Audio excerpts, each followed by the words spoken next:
Hello, this is C.L. Barber, author of the Chronicle of Killian series. Today I'm going to be reading to you from Keeper of the Keystone, which is the first book, and I'm going to be starting at chapter 8, The Hopkins Empire.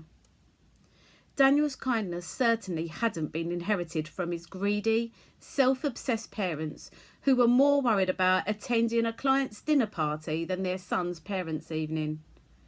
Mr. Hopkins glared at his son, who shrank back into his chair, inwardly cursing Hazel for insulting Alvin in front of everyone.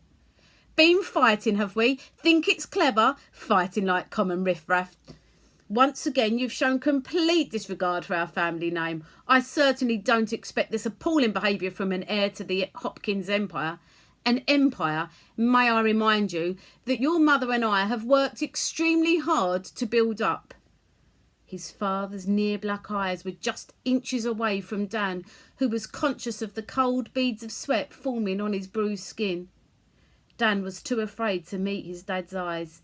He hated that his father always believed the worst of him, never asking for his side of the story. Dan had given up trying to vindicate himself. Now he simply sat, his eyes downcast, praying for the lecture to end and for the self-discipline not to shout back. Dan was mad, not at Alvin, not even at the black eye and swollen lip, but at the lack of sympathy and love from his parents. "Have you seen yourself in the mirror? You look like a commoner, certainly not like a son of mine. It still amazes me how respectable people like your mother and I managed to end up with a hooligan for a son. No wonder your mother is always worrying about you. Look at you. If anything like this happens again, we'll send you to boarding school like other children of our class." Daniel had been holding his breath, anticipating his threat. "And if I catch you hanging around with that poor, pathetic boy in future, there'll be trouble. I know he's the cause of all your problems and your present poor attitude." As Mr. Hopkins continued insulting his friend, Dan's mind drifted to a place where his father's voice couldn't penetrate. His dad's sudden bout of wheezing brought Dan crashing back to reality as his gaze rested on his dad's bright red face and swollen cheeks. This wasn't a new look, nor an attractive one. He always bore a slight resemblance to a pig. Dan had yet to figure out how his dad spent so much time at the local sports centre, yet still stayed overweight. He was only a couple of stones overweight, but he was prone to high blood pressure, which made him appear unhealthier than he really was. His mother was the complete opposite, being exceptionally skinny and constantly preening herself in front of the mirror.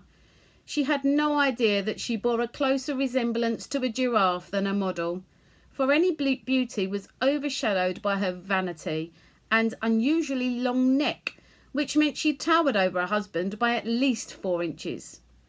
Rushing over, cursing Dan under her breath, his mother loosened her husband's tie, escorted him to the sofa, and handed him a glass of water. "How are you feeling now, dear? Better?" She knew it wasn't Dan's fault, but glared at him anyway. "Look what you've done, really. You'll be the death of us. Now apologise immediately and then go to your room and consider your actions." "Sorry," he mumbled grudgingly before escaping upstairs. After a quick rest, they got ready to attend yet another dinner party. By then, Dan was so engrossed writing his diary, he didn't even realise they'd gone. Mary, the living nanny, opened his bedroom door quietly before craning her neck round. "Never mind, dear. They're off again tomorrow for at least 3 weeks this time. Something to do with a new deal they're working on. Then it'll be just us and no more lectures." Her calming voice and soothing smile were a refreshing change from his parents' blank stares and grimaces. These mystery trips filled him with excitement, and with his parents away, Mary took charge.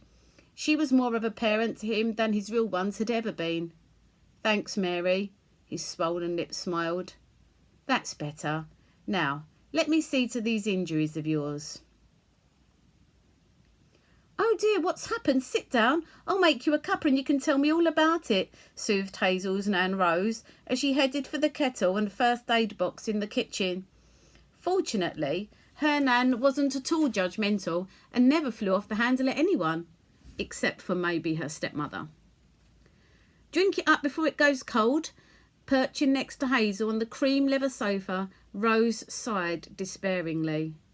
It baffled her how Hazel, an attractive, intelligent and easygoing girl, managed to encounter so much trouble at school. Luckily, Hazel wasn't one to wallow in self-pity, which was just as well after all she'd been through. She regaled the story of Michael and her falling over, Alvin's immediate stumble and their conversation in maths. Of course, she omitted any mention of the ring. That was their secret. It's all very well being witty, but some things are better left unsaid, especially if it's going to result in a black eye. I can't believe he actually hit a girl. Mortified at Alvin's effrontery, Rose began ranting about boys nowadays. It took a great deal of persuasion for Rose to agree not to report the incident. Hazel dreaded to think how bad things would be if Alvin found out. Anyway, Nan, hadn't we better get shopping? If we don't go soon, I'll be at greater risk of starvation than bullying. I'll just grab my purse. Rose scoured downstairs, her movements extremely fluid for someone of 70. Even Hazel's friends were amazed at her fitness and well-being. She was so full of life, walked miles each day, and Hazel couldn't remember the last time she'd been ill. Rose declared it was the result of years of healthy living and constant exercise, though Hazel put it down to being blessed with healthy genes, which unfortunately her mother had not inherited. With all the commotion, I nearly forgot. Your dad called earlier, said he'd called back about 8, but I didn't get much else because that thing he calls a wife was shouting in the background. How your dad fell for such a horrid woman, especially so soon after your beautiful mother, I'll never know. It's like she put a spell on him. Rose's face started turning red, and she only relaxed when Hazel placed her arm around her shoulder. Sorry, dear, I know I shouldn't get worked up. I just wish things were like they used to be. So do I, but we shouldn't dwell on the past. Come on, let's get going. Putting on a brave face, Hazel manoeuvred her Nan out of the house, trying to suppress the aching sensation which had engulfed her since the loss of her mum only 18 months ago. She loved her dad, but she found it really hard to reconcile to the way he had so easily replaced her mother, remarrying only after a year, and with someone so nasty. Michael stared miserably at Charles Dickens' Hard Times, trying to distinguish the words through his swollen eye. His mum had tried comforting him when he told her what had happened, although he had omitted the comments about her job, knowing how much it would devastate her. She always felt that she let Michael down because she had so little money.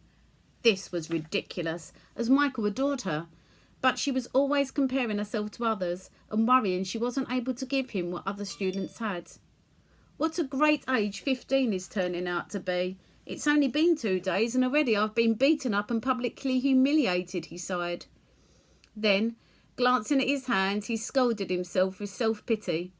After all, he was doing well at school. He had a loving mother, 2 great friends, and the mysteries of the magical ring and the man in funny clothing. His face brightened at the thought of writing everything down. Using an old notebook he'd found in the rickety drawer under his bed, he carefully wrote, Michael's diary, keep out, before writing everything down. Grabbing his school bag the following morning, Daniel remembered just in time that he'd left his history homework in his bedroom. Rushing upstairs, he was brought to a standstill outside his parents' study by the sound of their voices. Curious, he tiptoed closer to the door and strained to hear their conversation. Everything's going smoothly. I reckon it will be weeks rather than months before we lay our hands on it. And as soon as we do, the deal will be in the bag. Daniel sighed. Their business was all they ever talked about. They were obsessed. Fortunately for Dan's sanity, their business often took them away for days and sometimes weeks at a time, which provided some much-needed respite from their constant moaning and lectures.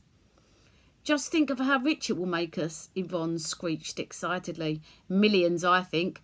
Just think about it. We'll never have to work again, his dad exclaimed with delight. Daniel's heart plummeted. The thought of his parents retiring early was too much to bear. How would he cope with them constantly at home? Have you packed everything? Our waterproofs? His father asked. I've been packed for days. Curious as to why they would need waterproofs on a business trip, he continued to listen, And besides, what would make them so rich so quickly? Maybe they were oil tycoons. As voices softened, Dan stooped in closer. Not once had they ever told Dan where they were going. They never even left a contact number in case of an emergency. Just as well nothing serious had ever happened while they'd been away. Once it's completed, we can finally send him to boarding school. Catching his breath, his mind raced frantically. Why would they want to send him to boarding school? And why did they have to wait until after the deal? As silence descended behind the door, Daniel backed away, anxious not to be caught. His thoughts were troubled by the conversation.